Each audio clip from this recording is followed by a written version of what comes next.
Bonjour tout le monde. Alors comme je vous l'avais annoncé dans ma dernière vidéo, donc voici le deuxième king de TOAU, Gulol Jaja. Donc ce coup-ci il se trouve au fin fond de Mamouk, la forteresse des Mamolja.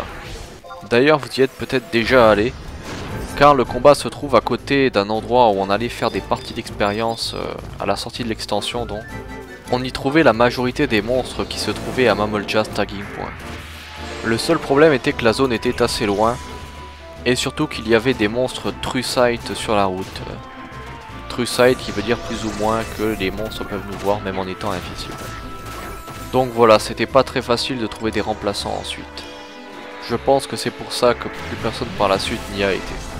Donc bref, pour en revenir au monstre qu'on va combattre aujourd'hui donc comme je vous le disais, c'est le plus fort des trois.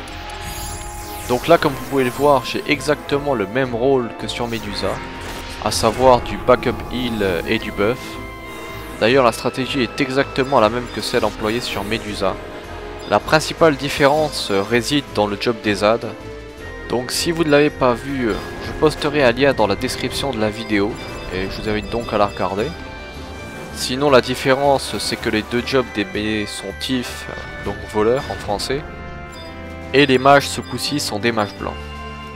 Vu que nous avions un tank nin pour les ZAD, c'était un petit peu plus compliqué dans le sens où le TIF tape beaucoup plus vite que les autres mêlées, et que bien sûr les magiciens blancs lancent beaucoup de Diaga, ce qui enlève bien sûr toutes les images donc.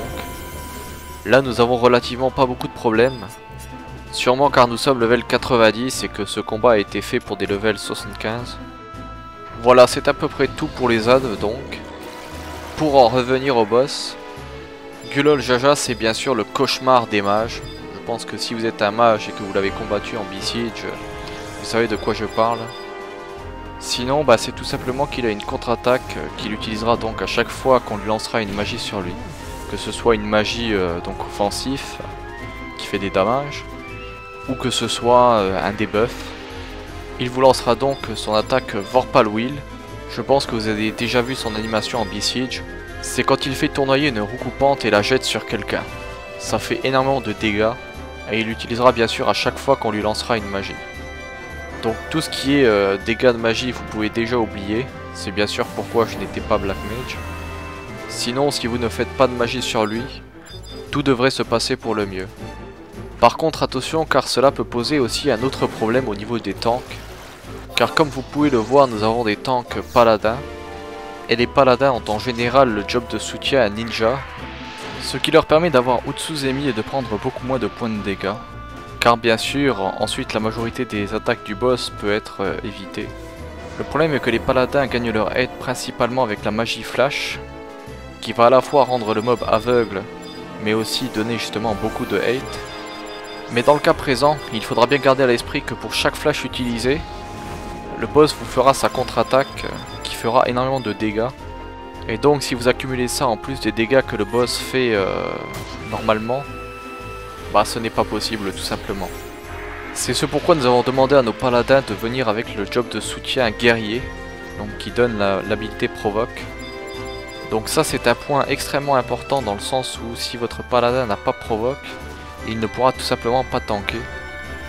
Mais voilà, si vous venez avec donc des paladins qui ont le subjob guerrier, et que vos mages rouges ou vos bardes ne font pas de debuff sur le boss, tout devrait bien se passer.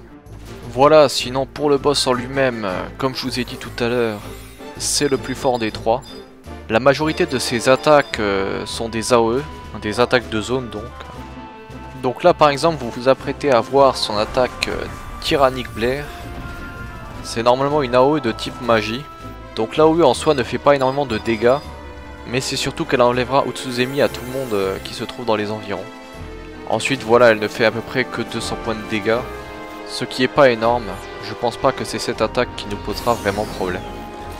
Donc là vous allez justement assister à son attaque Vorpal Wheel, ou plutôt sa contre-attaque donc. Donc bien sûr la portée de son attaque est énorme, même si vous utilisez une magie extrêmement loin de lui, vous serez quand même touché. Et au niveau des points de dégâts, ça peut monter à peu près à presque 1K, ce qui est énorme. Donc bien sûr, vu que c'est un ninja, il peut utiliser tous les ninjutsu possibles. Donc les buffs, les debuffs, et les magies élémentaires. D'ailleurs là il est justement en train d'utiliser Kurayami Inni. Donc là encore une fois son attaque Tyrannic Blair. Donc dans les autres AOE qu'il peut utiliser, on a aussi l'AOE Miasma. Donc c'est une AOE principalement de debuff qui donne à la fois slow, donc lenteur en français, poison et plague. Sinon là il vient juste d'utiliser Rush in Slash. Donc ce coup-ci ce n'est pas une AOE. Donc c'est une attaque qui donne 4 coups. Et chacun des coups peuvent être bien sûr absorbés par Utsuzemi. Donc si vous avez utilisé Utsuzemi, vous ne devriez pas avoir de problème. Chacun de ces coups fait environ 200 points de dégâts. Donc en gros avec Utsuzemi vous prendrez 200 points de dégâts vu que ça absorbera 3 attaques. Par contre sans ça peut monter jusqu'à 800 points de dégâts, ce qui est beaucoup. Donc bon, pour en revenir à Miasma, comme vous l'avez vu il le spam énormément. Ce qui n'est bien sûr pas très sympa pour le magicien blanc, vu qu'il devra à chaque fois enlever 3 debuffs sur tous les membres de la partie qui se trouve près du boss, ce qui fait beaucoup. Donc il faudra faire très attention au debuff plague, car comme vous le savez, c'est un debuff qui réduit continuellement les TP donc, de la personne qui est touchée. Et bien sûr, vu que la majorité des dégâts des mêlées sont basés sur les weapon skills, si vous leur enlevez la possibilité d'en faire, le combat va durer éternellement.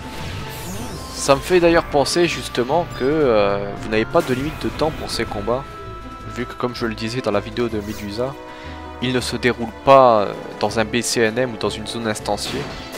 Je viens juste d'y penser, c'est vrai que c'est pas mal. Alors la dernière de ces AOE est appelée Decusate. Il ne devrait pas tarder à l'utiliser d'ailleurs car il ne peut l'utiliser seulement quand il lui reste moins de 35% de points de vie. Donc c'est une attaque qu'il ne fera qu'en fin de combat. Donc c'est une AOE de type magie qui vous fera énormément de dégâts si elle n'est pas résistée.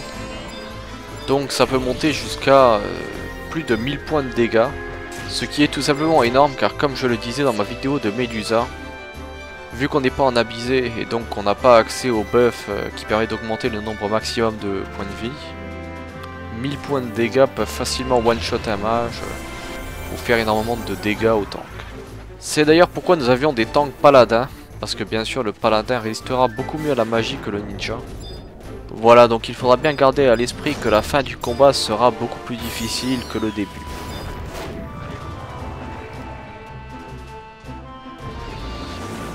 Voilà d'ailleurs justement quand on parle du loup, voici son attaque Decusate.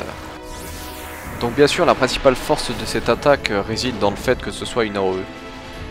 D'ailleurs ça me fait justement penser que comme vous pouvez le voir nous avons justement pris beaucoup de jobs à pet ou de jobs qui utilisent des ranged d'attaque. Parce que justement le boss là utilise beaucoup d'AOE. Et donc bien sûr le moins de mêlée vous aurez près du boss, le combat sera tout de suite beaucoup plus facile. Voilà, c'est à peu près tout ce qu'il y a à savoir sur ce boss, je pense. Donc voilà, si vous pensiez le faire, j'espère que cette vidéo donc vous aura aidé. Ou sinon, si vous vouliez juste voir à quoi ressemblait le combat, j'espère que cette vidéo vous aura plu aussi. Donc là, bien sûr, le combat va un peu se corser dû à son habilité Decusate. Mais tout devrait bien aller, je pense. Donc je vais vous laisser regarder la fin du combat tranquillement. Donc voilà, si vous voulez voir plus de mes vidéos, comme toujours vous pouvez vous inscrire à ma chaîne YouTube. Et puis moi je vous dis donc bonne journée et à la prochaine.